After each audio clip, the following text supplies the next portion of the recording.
በዚህ ሰዓት ቅዱስ ቃሉን ለመስማት ክቡር ስሙንም ለመጥራት በዚህ በአውደ ምሕረቱ ዙሪያ የተገኛችሁ በሙሉ በእግዚአብሔር ፍጹም ሰላም እላችኋለሁ። እንደምን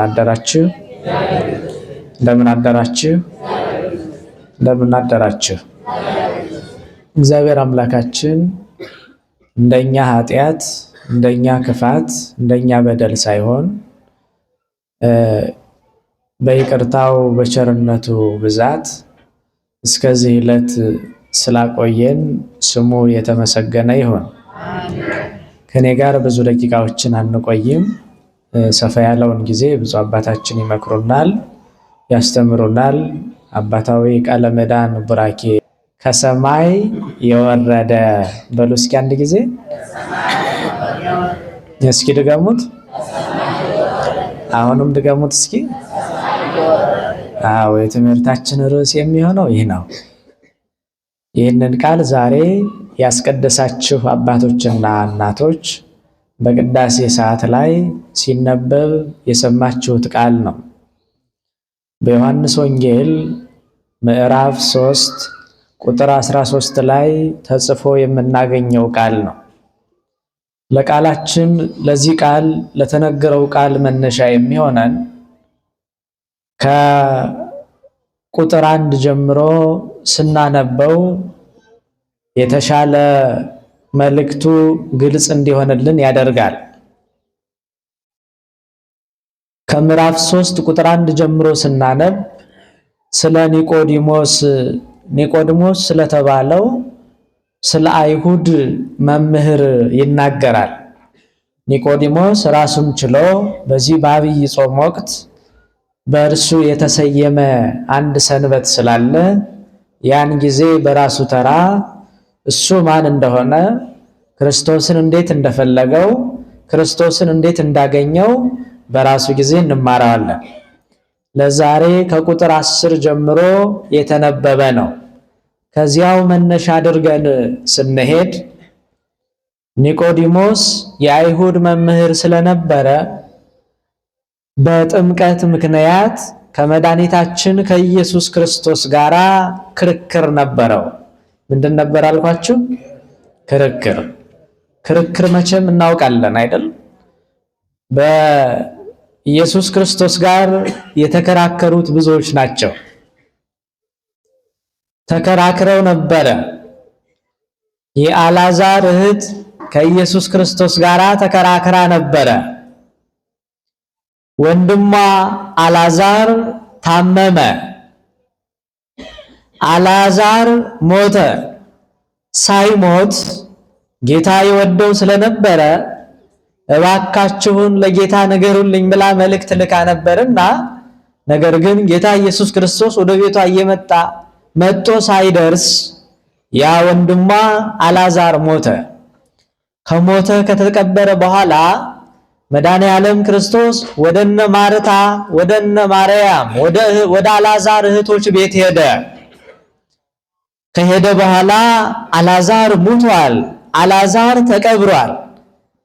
የት ነው ያለው ብሎ ሲጠይቅ ማርታና ማርያም ከጌታ ኢየሱስ ክርስቶስ ጋር ተከራክረው ነበረ።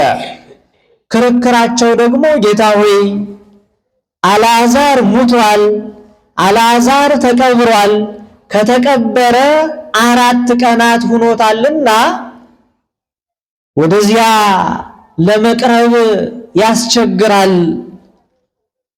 እንዲያውም ሸቷል፣ ስለዚህ መቅረብ የለብህም አሉት። ይሄ አንደኛው ከጌታ ጋር ያደረጉት ክርክር ነው ማለት ነው። ነገር ግን ጌታ ኢየሱስ ክርስቶስ አልዓዛር ተኝቷል እንጂ አልሞተም ብሎ ከእንቅልፍ እንደሚነቃ ሰው አስነሳው። ኒቆዲሞስ ደግሞ ከጌታ ጋር ተከራክሯል። ቶማስም ከጌታ ጋር ተከራክሮ ነበረ። በእጆቹ ዳሶ እስከሚያይ ድረስ ያንን ጎኑን የተወጋውን ጎኑን በእጁ እስከሚዳስስ የተቸነከረ እጆቹን በእጁ እስከሚዳስስ ድረስ ተጠራጥሮ ነበረ እና ተከራከረ። ነገር ግን የተከራከሩትን መድኃኒታችን ኢየሱስ ክርስቶስ እንደ ኃጢአት አልቆጠረባቸውም። ፍዳን ያላመጣ ክርክር ነው ማለት ነው። ኒቆዲሞስ እንዲገባው ነው የጠየቀ።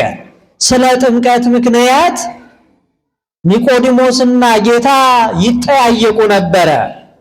ስለ ልደትና ስለ ጥምቀት መጀመሪያ እንደተወለድነው ሁሉ በጥምቀት በመንፈስ ቅዱስ ካልተወለድነ ወደ እግዚአብሔር መንግሥት መግባት እንደማንችል ጌታ ኢየሱስ ክርስቶስ ሲናገር ይህ ነገር ሲረቅበት ኒቆዲሞስ ከጌታ ጋር ክርክር ጀመረ። ይህንን ከቁጥር 1 ጀምሮ ስናነብ እናገኘዋለን። በዚያ ምክንያት ይህን ታሪክ ዋቢ ያደረገ ይህን ታሪክ ይዞ የመጣ ነው።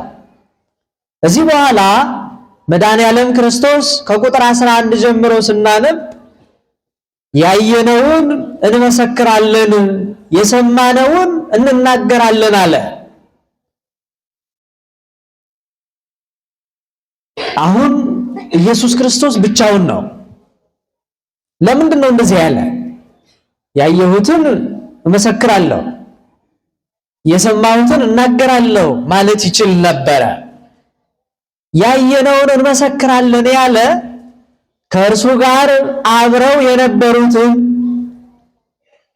ከዚያ በፊት የተደረጉ ነገሮችን እያሰበ ነው። ከኢየሱስ ክርስቶስ ጋር ማን ነው አብሮ የነበረ?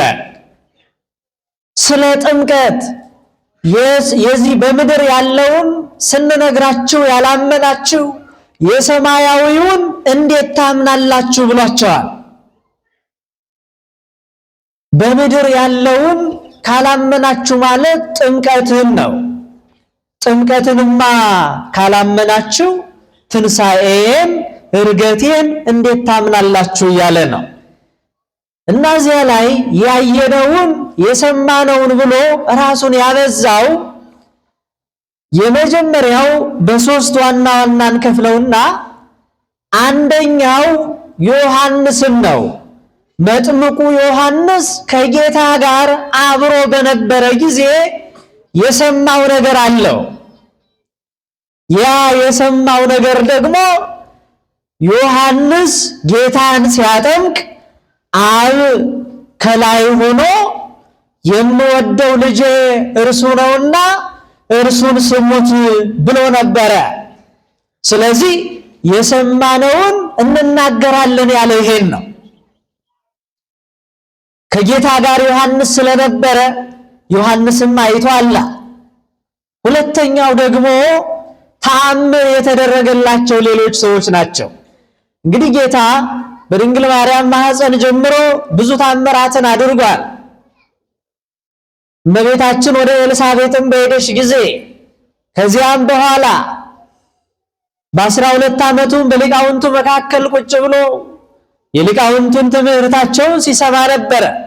ከዚያ በኋላ በትምህርቱ በታምራቱ ብዙ ድንቅ ነገሮችን ሲያደርግ ነበርና እነዚያ ዓይናቸው የበራላቸው ሰዎች፣ ጆሮአቸው የሰማላቸው ሰዎች፣ ልምሾ የሆኑ እግራቸው መንቀሳቀስ የማይችሉ ሰዎች ሁሉ እነዚያ ምስክሮች ናቸው። ሶስተኛው ደግሞ አብ ራሱ ምስክር ነው። መስክሯል። ልጄ ነው እሱ ስላለ ርዕሳችን ምን ነበር? ናቤት ደህና አደራችሁ። ምንድን ነበር ርዕሳችን? ትንሽ እንደፈዘዛችሁ ገና ረጅም ጾም ነው ስለተባለ ነው እንዴ? አንዳንዶቹ ጾሙ እንኳን መጣልን ይላሉ አይደል? አንዳንዶቹ ደግሞ እንዴ ስኳር አለብኝ፣ ጨጓራ አለብኝ፣ ሌላም አለብኝ የሚል ሐሳብ ይኖራል አይደል? አዎ ሁሉንም እሱን መድኃኔዓለም ያረቅልንና ጠንከር ብለን እንድንጾም እሱ ፈቃዱ ይሁን። ርዕሳችን ምን ነበር? ከሰማይ የወረደው እና ያየነውን እንመሰክራለን የሰማነውንም እንናገራለን አለ። እነሱ ያዩት ብዙ ነገር አይተዋል። በተለይ ተአምር የተደረገላቸው መድኃኒታችን ኢየሱስ ክርስቶስ ህብስቱን ሲያበረክት አይተዋል። ወይኑን ሲመላ አይተዋል። ብዙ ነገር አይተዋል እና እነዚያን ሲናገር ያየነውን እንመሰክራለን ብሎ አበዛው። መድኃኔዓለም ክርስቶስ ከኒቆዲሞስ ጋር በነበረው ክርክር በተለይ በዚህ ዓለም የክርስቶስን ልጅነት ለማግኘት ጥምቀትንና የመጀመሪያው ልደትንና ሁለተኛውን ጥምቀትን ሲያስረዳው ኒቆዲሞስ ግን አላመነም። ኒቆዲሞስ ይህ ነገር እንዴት ሊሆን ይችላል? ሰው ሁለት ጊዜ እንዴት ሊወለድ ይችላል? ብሎ ኒቆዲሞስ ይጠይቅ ነበርና ለሱ ምላሽ እንዲሆን ነው። ኒቆዲሞስ የጠየቀው ልደትን ነው። ያ ልደት ደግሞ በእኛ በኢትዮጵያ ኦርቶዶክስ ተዋሕዶ ቤተክርስቲያን ሁለት ልደት ብለን እናምናለን። የመጀመሪያው ልደት ከአባት ያለ እናት የተወለደው ነው። ሁለተኛው ደግሞ ያለ አባት ከእናት የተወለደው ልደት ነው ማለት ነው። ይህ ለኒቆዲሞስ ስለረቀቀበት የጠየቀው ጥያቄ ነው። መድኃኔዓለም ክርስቶስ ዛሬ የምናስብበት ከዐቢይ ጾም ሳምንታት የመጀመሪያው ሳምንት ዘወረደ ብለን መድኃኔዓለም ወደዚህ ዓለም እንደመጣ የተሰየመበትና የምንማማርበት ዕለት ነው። እግዚአብሔር ወደዚህ ዓለም ለመምጣት ምን አስገደደው? አስቀድሞ ሰው እንዲከብር ከ22ቱ ስነ ፍጥረታት መካከል ለሰውና ለመላእክት ልዩ የክብር ቦታ አዘጋጅቶ እግዚአብሔር በተለይ ሰውን ራሱን አስመስሎ ፈጥሯል። ነገር ግን በአዳምና በሔዋን ምክንያት ይህ የሰው ልጅ የተነገረለትን የታዘዘውን ሳይፈጽም ሲቀር እግዚአብሔር ይህን ሰው ወደ ቀደመ ክብሩ ለመመለስ እግዚአብሔር ወልድ ወደዚህ ዓለም መጥቶ ያንን የወደቀውን ሰው መሰለ። የወደቀውን ሰው ሆነ። ያ መሆን ማለት ፍጹም ሰው መሆን ማለት ነው። ፍጹም ሰው ሲሆን አምላክነቱ እንዳለ ነው። በሰማይ እንዳለ በምድር መኖር ማለት ነው። ይሄ እጅግ በጣም ድንቅ የሆነ ነገር ነው። እግዚአብሔር ከሦስትነቱ ሳይጎድል ወደዚህ ዓለም መጥቶ በድንግል ማርያም ማኅፀን አደረ። በድንግል ማርያም ማኅፀን ያደረው ወልድ ቀደም ብሎ ዮሐንስ ወንጌላዊው ቀዳሚሁ ቃል ውእቱ ብሎ የተናገረው ቃል የነበረ ያ ቃል ሥጋ ሆነ። ሥጋ ሆኖ በአጭር ቁመት በጠባብ ደረት ተወሰነ፣ ተመጠነ። ከኃጢአት በስተቀር ሰው የሚያደርገውን ሁሉ አደረገ። ይህን እንዲሆን ያስገደደው ምንድን ነው? ማን አስገደደው ካልን ሰውን ስለወደደው ብቻ ነው። ሌላ ያስገደደው ነገር የለም። እንዲያውም አምላክ ነው፣ ፈጣሪ ነው። እዚያው ሆኖ የወደደውን የፈቀደውን ማድረግ ይችል ነበረ። እንዲሁ ዳን ቢል ይችላል። ነገር ግን ወደዚህ ዓለም መጣ። ይሄ የፍቅሩ መገለጫ ነው። ይሄ ነገር ለመላእክት እንኳን ያልሆነ ነገር ነው ለሰው ልጆች የተደረገው። ምክንያቱም ከመላእክት ወገን አንዱ ሳጥናኤል አጠፋ፣ በደለ። ነገር ግን እግዚአብሔር ወልድ መልአክ ሆኖ ያንን መልአክ አልመለሰውም። ለሰው ልጅ ነው ዋጋ የከፈለ። ይሄ ዋጋ በምንም የማይታመን ነው። በምንም የሚገለጥ አይደለም። እኛን ወደ ራሱ ለመሳብ ወደ ራሱ ለማቅረብ እጅግ ወደደን፣ እጅግ አከበረን። ለዚያ ነው ራሱን አሳልፎ የሰጠን። ሰው ለሚወደው ብዙ ነገር ሊሰጥ ይችላል። ሀብቱን ይሰጣል፣ ንብረቱን ይሰጣል። ነገር ግን ራሱ ነው የሞተልን። መድኃኔዓለም የከፈለው ዋጋ እሱ ነው። አዳምና ሔዋን ባጠፉት ጥፋት ካሳ ነው።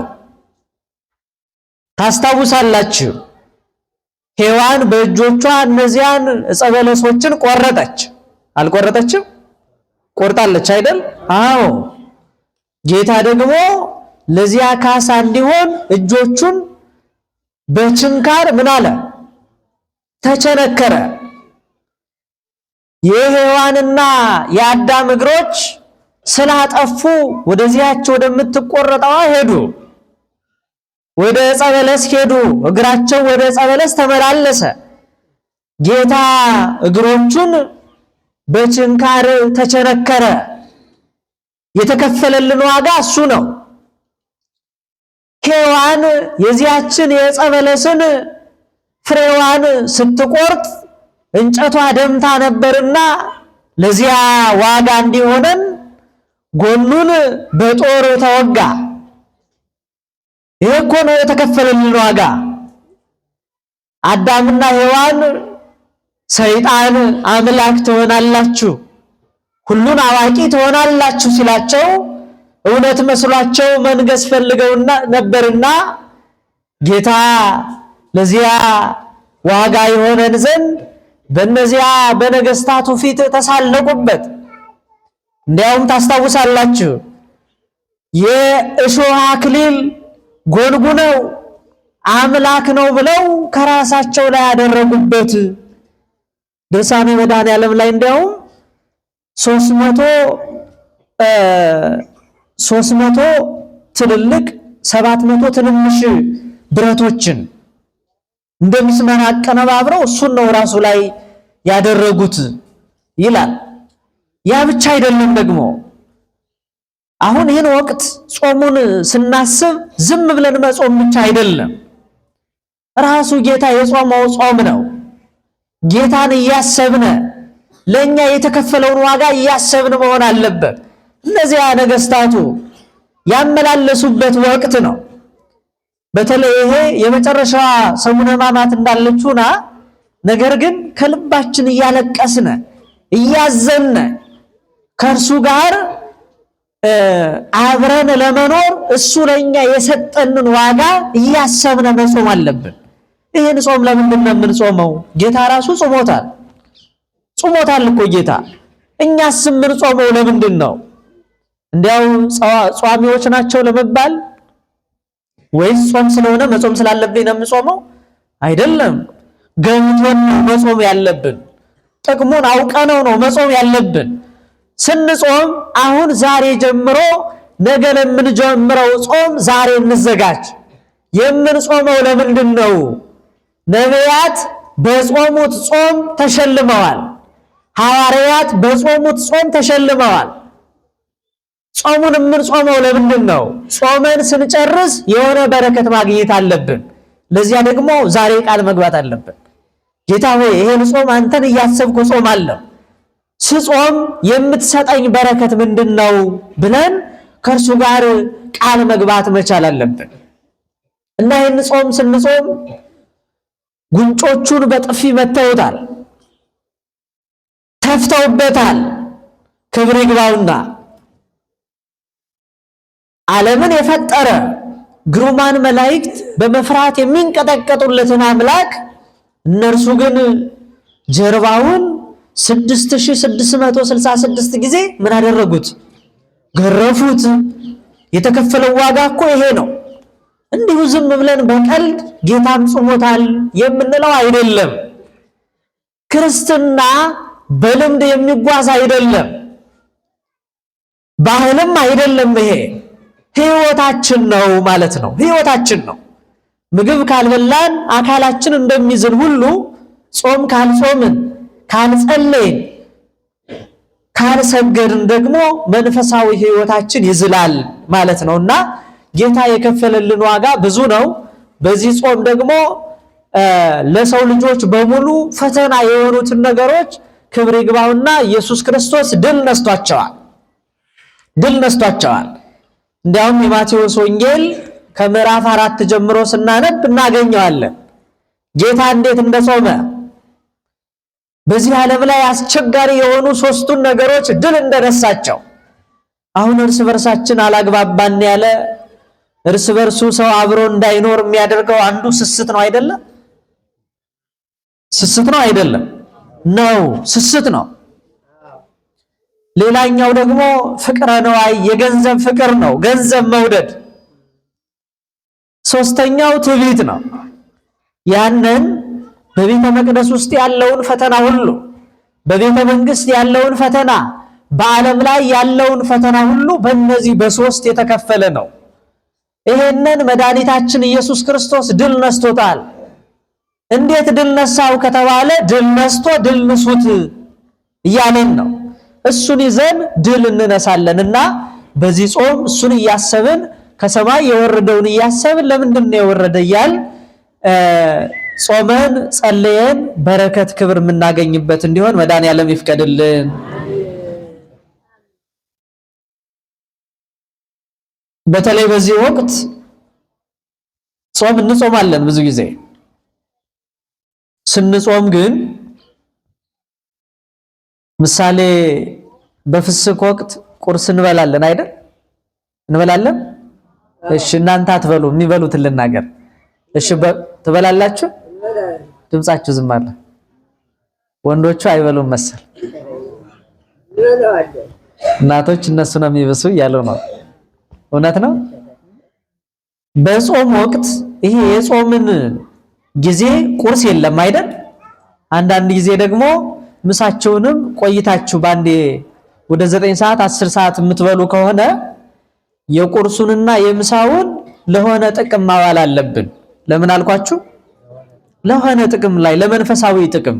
ያ ካልሆነ ጾምን አይባልም፣ ቁጠባ ነው። ይሄ መጽሐፍም የሚለውን ነው የምነግራችሁ። ያማ ቁጠባ ነው። ለጾም የሚባለው ያች ፍስክ ሲሆን ጧት የምንበላትን ወይ ለኔ ቢጤ መስጠት፣ ወይ ለአብነት ተማሪዎች ለቆሎ ተማሪዎች መስጠት፣ ወይ ለቤተ ክርስቲያን መስጠት፣ ወይም ደግሞ ለስብከተ ወንጌል ማስፋፊያ ማድረግ። ጾም የሚባለው እሱ ነው። ያማ መቆጠብ ነው የሚሆንና ይሄም ገብቶን እንድንጾም መድኃኔዓለም ይፍቀድልን።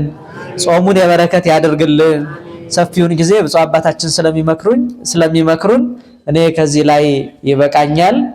የመልካም ጾም ያደርግልን። ወስብሐት ለእግዚአብሔር።